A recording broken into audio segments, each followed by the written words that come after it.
안녕하세요. 오늘 웨슬리의 설교 28번째 설교를 우리가 함께 이야기 나누려고 합니다.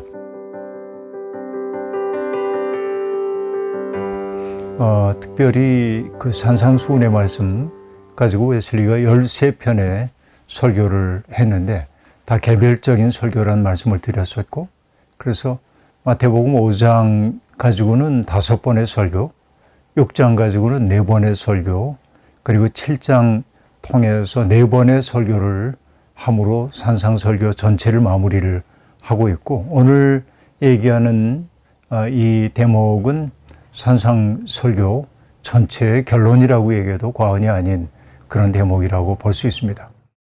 웨슬리는 마태복음 7장 21절부터 27절에 나오는 말씀을 통해서 오늘 본문 설교를 하고 있는데요. 제가 먼저 그 본문을 읽도록 하겠습니다. 마태복음 7장 21절부터 27절까지의 말씀입니다. 나더러 주님 주님 하는 사람이라고 해서 다 하늘나라에 들어가는 것이 아니다. 하늘에 계신 내 아버지의 뜻을 행하는 사람이라야 들어간다. 그날에 많은 사람이 나에게 말하기를 주님 주님 우리가 주님의 이름으로 예언을 하고 주님의 이름으로 귀신을 쫓아내고 또 주님의 이름으로 많은 기적을 행하지 않았습니까? 할 것이다. 그때 내가 그들에게 분명히 말할 것이다. 나는 너희를 도무지 알지 못한다. 불법을 행하는 자들아, 내게서 물러가라. 그러므로 내 말을 듣고 그대로 행하는 사람은 반석 위에다 자기 집을 지은 슬기로운 사람과 같다고 할 것이다. 비가 내리고 홍수가 나고 바람이 불어서 그 집에 들이쳤지만 무너지지 않았다. 그 집을 반석 위에 세웠기 때문이다. 그러나 나의 이 말을 듣고서도 그대로 행하지 않는 사람은 모래 위에 자기 집을 지은 어리석은 사람과 같다고 할 것이다. 비가 내리고 홍수가 나고 바람이 불어서 그 집에 들이치니 무너졌다. 그리고 그 무너짐이 엄청났다. 네, 여러분 많은 설교를 들으며 오늘까지 오셨을 텐데 이 반석 위에 세운 집 이야기는 언제나 산상수훈의 결론이라는 이야기를 들어오셨을 겁니다. 분명히 이것은 산상수훈의 결론인 게 분명합니다. 하나님의 말씀을 듣고도 주님의 말씀을 듣고도 그 말씀대로 살지 않는 사람은 마치 모래 위에 집을 지은 사람과 같다. 하지만 주님의 말씀이 우리에게 대단히 어렵게 느껴지기도 하지만은 그 말씀을 따라 살려고 하는 사람은 마치 반석 위에 그 집을 짓는 사람과 같다. 그는 지혜로운 사람이다 라고 이야기를 하고 있습니다. 결국 중요한 것은 그렇게 사느냐 살지 않느냐라고 하는 문제라는 것이죠. 믿음이라고 하는 것은 행함이 없는 믿음은 죽은 믿음이라고 야고보가 말한 바가 있습니다마는 믿음이라고 하는 것의 진실함은 언제나 우리의 삶을 통해 입증되지 않으면 안 되는 것입니다. 그러면 우리는 외적으로 바라보기에 어떤 사람이 하나님의 말씀대로 사는 것으로 보일 때 그 사람이 반석 위에 집을 짓고 산다고 말할 수 있을까요? 꼭 그렇지만은 않습니다. 여기에 신앙의 엄중함이 있습니다. 웨슬리는 그래서 모래 위에 집을 짓는 사람들이 누구인지에 대한 이야기 먼저 하고 있는데요. 이 사람들은 정말 하나님의 뜻대로 살려고 하기보다는 늘 드린 말씀입니다마는 나를 중심에 놓고 세상을 바라보고 평가하고 이런 태도를 가지고 있는 사람들이 모래 위에 집을 짓는 사람이라고 말할 수 있겠습니다. 이들은요, 입술로는 주님, 주님하고 말합니다. 말끝마다 은혜스러운 말들을 하기도 합니다. 그리고 그들은 입술의 선함으로 사람들에게 덕을 끼치기도 하는 게 사실입니다. 문제는 주님 주님 하면서도 그러나 그들의 마음의 지향은 주님이 중심이 아닌 경우가 많이 있다는 거죠. 어떤 경우 있을까요? 누군가에게 어떤 해악을 끼치지 않는 삶을 그가 선택할 수도 있습니다. 남의 것 떼어먹지도 않고요. 도둑질하지도 않고요. 그리고 불의한 일을 행하지도 않습니다. 그만하면 좋은 사람이지요. 그러나 웨슬리는 그것 가지고 충분하지 않다고 얘기합니다. 주님, 주님 하면서 선한 일을 행하는 사람들도 있습니다. 가난한 사람들에게 먹을 것을 주기도 하고요. 또 자기의 소유를 팔아서 가난한 사람에게 주기도 합니다. 웨슬리가 했던 말 가운데 아주 유명한 말이 있죠. 돈 지갑이 회심하기 전까지는 회심한 게 아니라고 말하기도 하는데, 내가 가지고 있는 돈을 누군가를 위해 주는 그 행위는 간단한 문제는 분명히 아닙니다.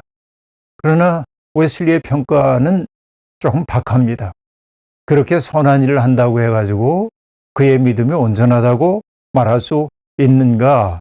그렇지 않다라고 얘기를 하고 있습니다. 결국 웨슬리가 얘기하고자 하는 것은 어디에 있을까요? 금방 얘기했던 거기에 있습니다. 어떤 선한 일을 한다고 해도 그것을 나를 사람들에게 도드라지게 보이기 위해서 자기 만족을 위해 선한 일을 한다고 한다면 그냥 윤리적으로 보면은 괜찮은 사람인 것 맞습니다. 그러나 그가 자기의 선한 행실을 통해 자기를 포장하고 사람들에게 자기를 근사하게 드러내 보여주려는 마음의 내적 동기가 있다고 한다면 그는 아직 진정한 믿음의 자리에 이르지 못했다고 그렇게 말할 수 있습니다. 남들이 보기에는 부끄러움 없는 인생을 살고 있는 사람이죠. 선을 행하고 해악도 끼치지 않기 때문에 그렇습니다. 하지만은 그 경건의 행위가 자기를 강화하기 위한 일일 때 그것은 진실한 종교가 아니다.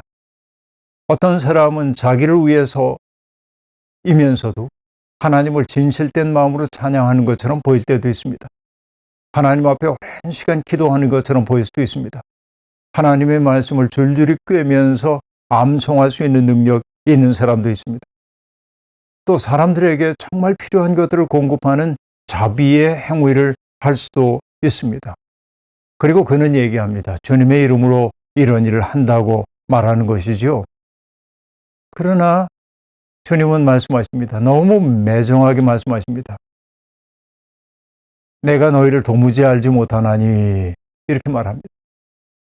주님의 이름으로 귀신을 쫓아내고 병든 자들을 고쳐주고 그리고 고통받고 있는 사람들의 벗이 되어주고 이런 선한 일들을 하고 있음에도 불구하고 예수님은 그 사람들을 보면서 내가 너희를 도무지 알지 못한다 라고 말합니다.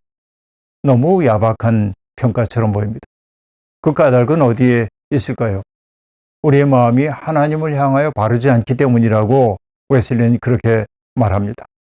그러니까 나의 모든 행동과 나의 마음씀의 핵심이 나가 아니라 하나님이 기뻐하시는 일이 될 때 우린 비로소 그런 행위들이 의미 있고 아름답다고 얘기할 수 있지만은 그러나 그렇지 않고 그런 외적인 종교적인 행위가 남들이 보기에는 대단히 경건해 보이는 그런 일들이 나를 돋보이게 만들기 위한 행위일 때 이것은 예수 그리스도와 무관한 것이라고 매정하게 말씀하고 계십니다.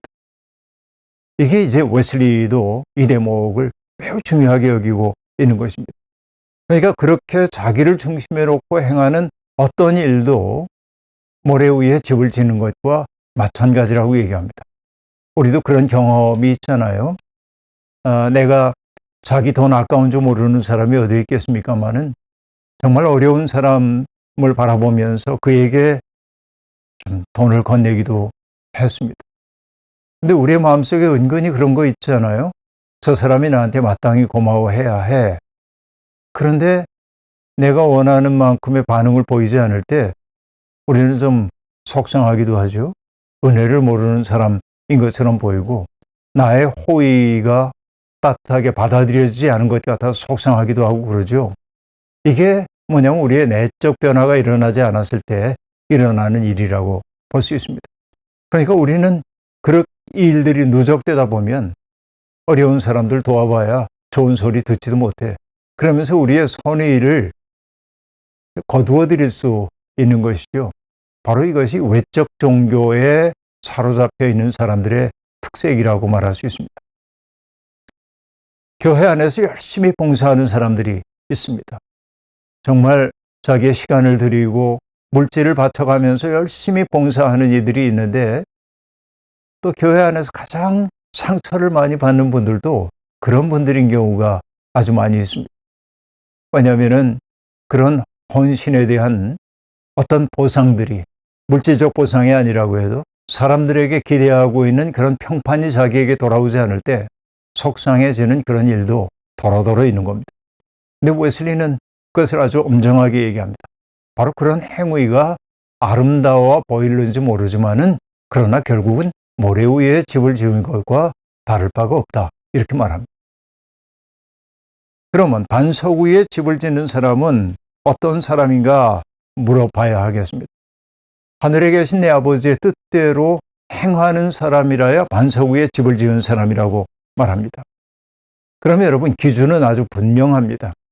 어떤 기준이요? 아까 여러 차례 말씀을 드렸죠. 결국 그런 일들을 통해서 나를 강화하고 나를 돋보이게 하려고 한다면 그의 행위가 가장 아름다워 보여도, 윤리적으로 보여도 그것은 모래 위에 지은 집과 같다고 얘기했고, 그러나 그 반대의 경우에 나를 중심에 놓은 것이 아니라 하나님의 마음을 중심에 놓고 우리가 어떤 일을 행했을 때 바로 그것이 반석 위에 집을 짓는 일이라고 그렇게 말하고 있습니다. 반석 위에 집을 짓는 사람들의 특색은 어떤 것일까요? 팔복의 말씀을 그대로 적용할 수 있습니다. 그는 심령이 가난한 사람입니다. 자신을 있는 그대로의 모습으로 바라볼 줄 아는 사람입니다. 자기가 얼마나 죄에 취약하고 죄에 이끌리는 사람인지를 인정하는 사람입니다. 그러나 죄를 인정하는 데만 그치지 않고 그리스도의 구속의 은총이 나를 구원했다는 사실을 감격으로 받아들이는 사람들이 심령이 가난한 사람이라고 말할 수 있겠는데, 바로 그 마음을 품고 사는 사람이 반석 위에 집을 지은 사람이라는 겁니다. 그 사람은 또한 어떤 사람입니까? 온유하고 친절하고 인내하는 사랑을 갖고 있는 사람이라고 볼 수 있습니다. 내 받아들여짐이 은혜인 것처럼 내가 그렇게 큰 죄인임에도 불구하고 은혜 속에 받아들여짐을 알았기에 우리 또한 마음을 넓혀 누군가를 받아들이고 누군가의 유익을 위해서 나를 제공할 수도 있고, 그리고 이전엔 비평적으로만 바라보던 사람들을 이제는 사랑의 시선으로 바라보기 시작하고, 지금은 그가 보여주는 삶의 모습이 내 마음에 들지 않고, 그리고 인간이 가지고 있는 보편적인 규범에 맞지 않는다고 할지라도 그도 결국은 변화될 거라고 하는 인내하는 사랑을 품고 가는 것, 바로 이것이 반석 위에 집을 짓는 사람들의 특색이라고 얘기하고 있습니다. 그들은 세상의 어떤 것에 대해서도 이끌리지 않는 거죠. 어떤 자석에 쇠붙이가 끌리는 것처럼 욕망에 의해 휘둘리지 않는 존재가 된다고 하는 말입니다. 때때로 이런 사람들은 원수를 위해서 기꺼이 자신의 몸을 내줄 그런 준비가 되어 있는 사람이라고 말하고 있습니다. 이렇게 사는 사람들, 세상에서는 어리석은 사람처럼 보이고, 그리고 세상 사람들에게 배척받을 수도 있습니다.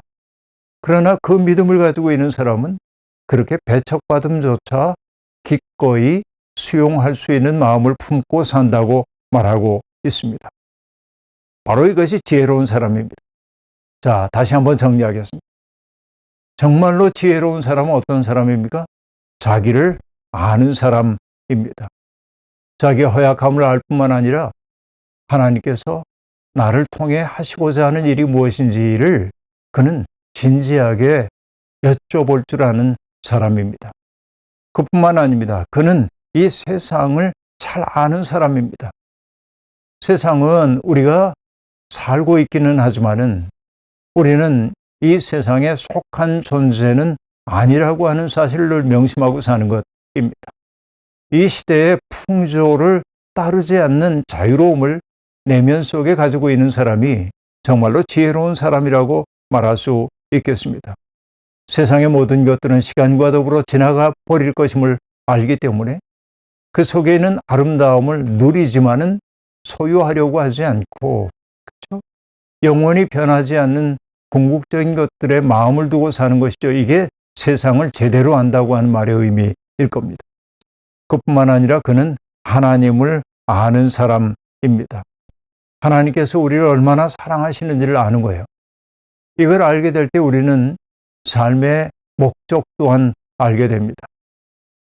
여러분, 삶의 목적을 어디에 세워두고 사십니까? 웨스트민스터 신앙고백은 그렇게 얘기합니다. 인간의 으뜸가는 목적은 하나님을 영화롭게 하는 것이라고 얘기하고 있습니다. 요한복음에서 예수님이 거듭거듭 말씀하시는 것도 내가 이 세상에 온 것은 나의 뜻을 행하기 위해서가 아니라 나를 보내신 분의 뜻을 행하기 위해서라고 말씀하고 있는데, 바로 그것이죠. 삶의 목적을 아는 거예요. 그리고 그 목적을 이루기 위해 방법도 아는 사람이라고 말할 수 있겠습니다. 어떻게 해야 하나님이 기뻐하시는지, 그리고 어떻게 해야 우리가 이웃들을 진심으로 사랑하는 것이 되는지, 여기에 대한 지혜를 가지고 있는 것이죠. 그렇게 사는 사람이라야 지혜로운 사람이라고 말할 수 있고, 그리고 반석 위에 집을 지은 사람이라고 말할 수 있겠습니다. 거꾸로 아까 모래 위에 집을 지은 사람 얘기와 정반대의 상황을 얘기해 보죠. 반석 위에 집을 지은 사람은 누군가에게 선을 행하지만 보상을 바라고 행하지는 않습니다. 선 그 자체를 행하는 그것이 기쁨이기 때문에 행하는 것입니다. 보답이 돌아오지 않는다고 해가지고 낙심하지도 않습니다. 내가 그 일을 감당할 수 있었다는 사실 자체가 고맙기 때문에 그렇습니다. 물론 우리는 지혜로울 필요는 있습니다. 우리가 누군가를 도와주었을 때 그 도움이 그 사람을 일으켜 세우고 격려하고, 그리고 절망의 자리에서 희망으로 나아갈 수 있도록 돕는 경우도 있지만, 의존을 심화하기도 하고, 그리고 건강한 삶을 살지 못하도록 만드는 경우도 제법 있기 때문에 그렇습니다. 그렇게 제가 입이 닳도록 하는 얘기가 그 얘기입니다. 잘 줄 수 있기 위해서는 정말로 조심해야 된다고 그렇게 말하는 까닭이 여기 있습니다. 누군가에게 뭔가를 주는 그 행위를 하고 나서 스스로 대견해야 하는 이들이 얼마나 많이 있습니까? 그러나 받는 그 사람이 굴욕감을 느껴서도 안 되고, 받는 그 사람이 받는 것을 당연하게 여기면서, 그러면서 자기의 삶을 건강하게 영위할 수 없도록 만들고 있다고 한다면, 우리의 주는 그 행위는 하나님의 뜻을 따라 준 행위라고 보기 어려울 거다라는 얘기입니다. 그 때문에 우리는 더 많이 기도해야 돼요. 선한 일을 행할 때마다 말이죠. 그렇다면 모래 위에 집을 짓는 사람과 반석 위에 집을 짓는 사람 이야기를 우리의 삶 속에 어떻게 적용을 해야 할까 생각을 해봐야 하겠습니다. 자, 먼저 교회 안에서 이렇게 얘기해 볼 수 있겠는데요.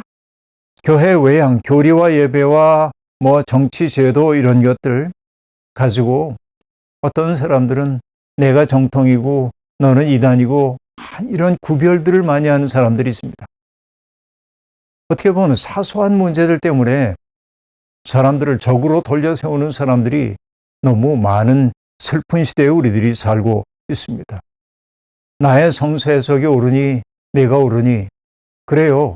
옳은 해석은 있겠죠. 그러나 그가 전적으로 옳은 해석을 독점하고 있다고는 말할 수 없습니다.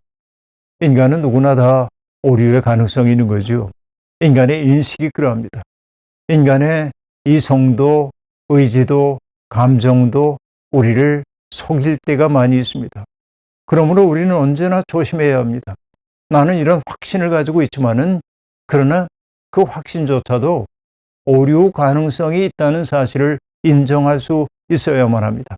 여기에서 대화가 시작되는 거죠. 나와 다른 사람들과. 그러나 여러분, 많은 기독교인들의 버릇 가운데 하나는 대화할 생각이 없다는 데 있습니다. 규정하고 판단하고 정죄합니다. 심지어 혐오하는 말을 내뱉기도 합니다. 이것이 정말 예수 그리스도를 믿는 믿음과 얼마나 멀어진 것인지를 알지 못하는 이들이 너무 많이 있다는 말씀입니다. 그런가 하면은 정말 경건의 행위를 하는 사람들을 볼 수 있습니다. 하나님의 규례를 그대로 지키고 또 성찬에 참여하고 또 공적으로도 기도하고 개인적으로도 기도하고 금식하고 성경을 듣고 연구하고 묵상하고 그렇죠. 이런 모든 것들을 열심히 따릅니다. 그러나 그것만 가지고 우리가 할 도리를 다 했다고 말할 수 없습니다. 자비의 행위 또한 마찬가지입니다. 내가 가지고 있는 능력을 가지고 누군가를 돕는 그 일에 스스로 만족해서는 안 된다라고 하는 말입니다. 그렇죠.